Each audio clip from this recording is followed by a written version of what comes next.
Chico, agora vamos a uma pergunta de um pastor evangélico que você deve conhecer porque ele é conhecido em todo o Brasil, comanda um rebanho de fiéis à sua religião de 1.500.000 pessoas aproximadamente. Trata-se do pastor Manuel de Melo. Ele próprio irá fazer a pergunta a você, que foi gravada pelo nosso VT. Carlos Xavier, meus cumprimentos. E convidado por esse programa e pela sua direção para lhe formular uma pergunta, quero fazê-lo com muito agrado, com muita satisfação, por conhecer você através da literatura, da sua fama, e que ninguém de consciência tranquila pode negar as suas qualidades mediúnicas. Você, como uma das maiores autoridades espírita ou espiritualista deste país, para não dizer deste continente, por gentileza me responda a esta pergunta, que está sendo formulada em meu nome pessoal e em nome de toda a minha organização, isto é, de 1,5 milhão de fiéis que representam nesse país e de cerca de 4.000 pregadores que tenho a honra de liderar. O Espiritismo, Xavier, tem um ponto que se choca profundamente, teologicamente falando, com os princípios bíblicos que defendemos, nós os evangélicos. É exatamente aquele ponto da reencarnação. Isto é, cada pessoa que nasce é sempre reencarnação de uma pessoa que faleceu, de uma pessoa que morreu. Assim, é apregoado e ensinado pelos espíritas no mundo inteiro. Para esclarecimento dos telespectadores desta rede enorme de televisão, deste horário, em nosso pinga-fogo, esclareça o seguinte: Deus criou Adão e Eva. Todos nós concordamos, creio que você também, a maneira como foi criado e o mundo cristão inteiro. Muito bem, mas logo após a criação de Adão e Eva, as duas primeiras criaturas humanas, surgiram as duas outras criaturas humanas, são os dois filhos de Adão e Eva, Abel e Caim. Você poderia, dentro da sistemática espiritualista, dentro da doutrina da reencarnação, você poderia dar, meu caro Xavier, uma explicação aceitável de onde vieram, qual a procedência de Caim e Abel, os dois primeiros filhos de Adão, isto é, pela ordem, a terceira e a quarta pessoa humana existente aqui na Terra? Responda-me. E eu gostaria que os milhões de telespectadores que assistem agora a você com tanta atenção, devido à fama do seu nome e as qualidades insofismáveis que você as tem, responda a procedência e como essas duas criaturas humanas vieram à Terra, Abel e Caim. É somente isto e muito obrigado. Ô Chico, a pergunta é um pouco longa, mas você entendeu bem, né? Entendi. Então...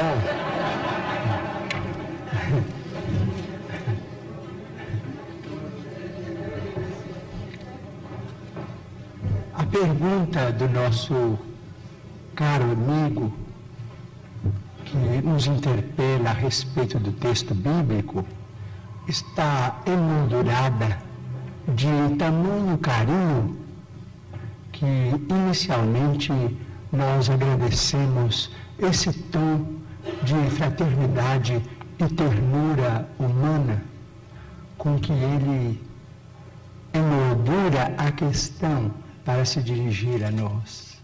Muito obrigado ao nosso caro pastor evangélico, senhor Manuel de Melo, que nós todos admiramos como sendo o orientador desse grande e brilhante movimento que é Cristo para o Brasil, mas sem desejar fazer contraperguntas, porque às vezes a contrapergunta não é uma prova de consideração para quem perguntou, mas a Bíblia é o nosso livro santo, livro de todos os cristãos.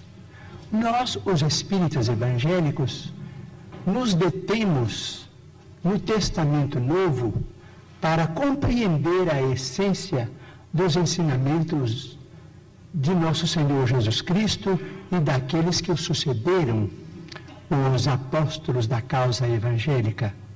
Não temos maior intimidade com o Velho Testamento, entretanto pedimos permissão ao nosso caro pastor evangélico, senhor Manuel de Melo, para considerar que no livro de Gênesis, no capítulo 4, versículos 16 e 17, vamos encontrar uma questão muito interessante para nossos estudos em conjunto, porque nós todos somos estudantes das letras sagradas.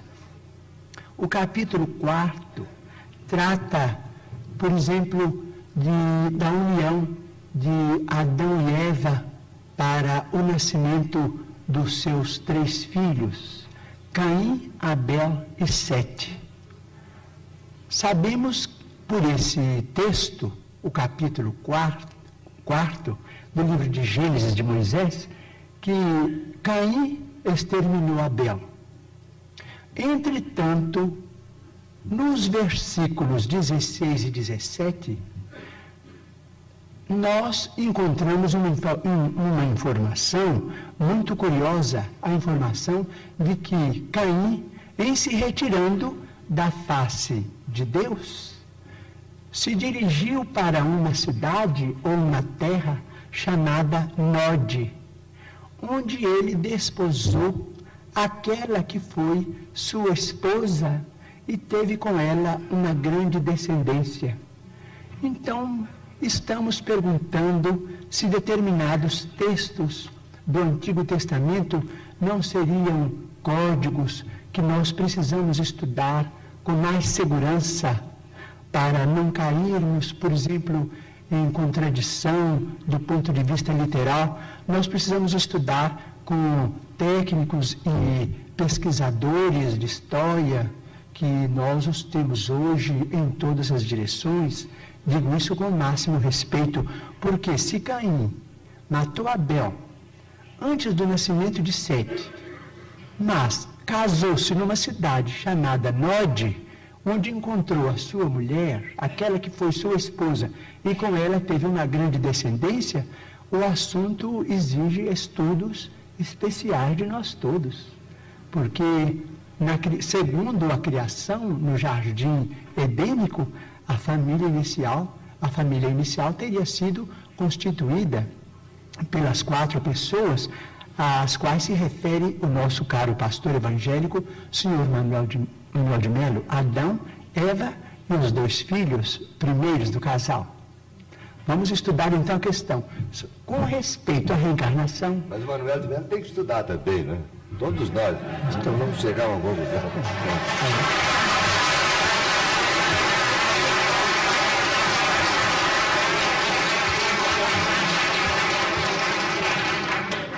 Bom, com respeito à reencarnação, posso dizer? Pode, Chico. Com respeito à reencarnação, nós, os espíritas, estamos diante de uma realidade inconteste para nós. Normalmente, na vida mediúnica, temos assistido, nestes quase 45 anos de espiritismo evangélico à luz dos princípios kardecianos, a desencarnações e reencarnações. Mas permitimos-nos também perguntar ao senhor Manuel de Melo, nosso caro pastor evangélico, senhor da pergunta, e também aqueles que fazem objeções contra os princípios da reencarnação, permitimos-nos perguntar sobre o sofrimento das crianças, por exemplo, Não vamos nos referir aos adultos, porque seria alongar muito a resposta, mas vamos pensar nas crianças. Por exemplo, nós, os espíritas, muitas vezes encontramos determinados casos de suicídio, e às vezes suicídio acompanhados de homicídio, ou às vezes apenas de homicídio. Mas vamos encontrar esses problemas do complexo de culpa levado para além desta vida, e depois esse complexo de culpa renascido com aquele que é responsável por ele através de sofrimentos que só podemos entender através da reencarnação. Por exemplo, muitas vezes temos encontrado, por exemplo, irmãos nossos suicidas que dispararam um tiro contra o coração e que voltam com a cardiopatia congênita ou com determinados fenômenos que a medicina classifica dentro da chamada tetralogia de Fallot.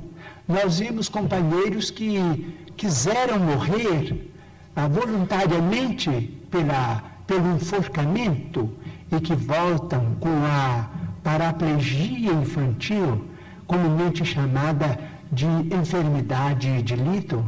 Nós vemos muitos daqueles que preferiram o veneno e que voltam com malformações congênitas, com problemas miopáticos, com o mixedema, aqueles que às vezes violentam o próprio ventre e que voltam também sofrendo as tendências e que às vezes acabam se desencarnando com o chamado infarto mesentérico. Nós vemos, por exemplo, aqueles que preferiram morrer pelo afogamento para se retirarem da vida num ato de rebeldia contra as leis de Deus. Vemos, por exemplo, aqueles que preferiram o afogamento e que voltam com o chamado enfisema pulmonar. Aqueles que dispararam tiros no próprio crânio e que voltam com tantos fenômenos dolorosos, como, por exemplo, a idiotia, a acromegalia, quando o tiro, vamos dizer, quando o projétil alcança a hipófise, porque nós estamos em nosso corpo físico subordinado ao nosso corpo espiritual. Então, principalmente nos fenômenos, os fenômenos decorrentes do suicídio por tiro no crânio são muito dolorosos, porque vemos a surdez, a cegueira, a mudez congênitas, e vemos este sofrimento em crianças incompatíveis com a misericórdia de Deus, porque nós sabemos que Deus não quer a dor. Diz Emmanuel, se Deus quisesse a dor, Ele não teria nos dado anestesia através da medicina. A dor é uma criação nossa. Chegamos ao além com determinado complexo de culpa e pedimos para voltar ao corpo, trazendo as consequências de nossos próprios atos menos felizes.